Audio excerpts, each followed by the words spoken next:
20,000 ரூபாய் மதிப்பில் மாணவர்களுக்கு தரமான மடிக்கணினிகள் வழங்கப்படும் என அமைச்சர் தங்கம் தென்னரசு அறிவித்துள்ளார்.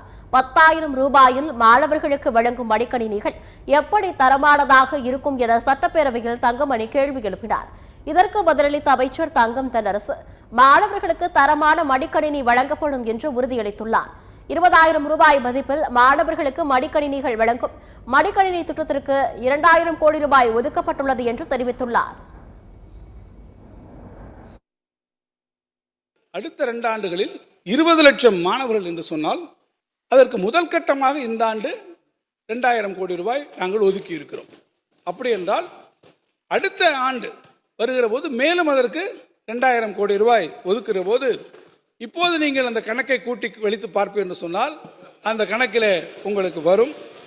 எனவே மாணவர்கள் விரும்பி அந்த மடிக்கணினியை பயன்படுத்தக்கூடிய அளவிற்கு ஒரு தரமான மடிக்கணினியை வழங்கிட இந்த அரசு உறுதி பூண்டிருக்கிறது. எனவே தரம் குறித்த கவலை உங்களுக்கு நிச்சயமாக தேவையில்லை என்பதையும் நான் சொல்லுவேன்.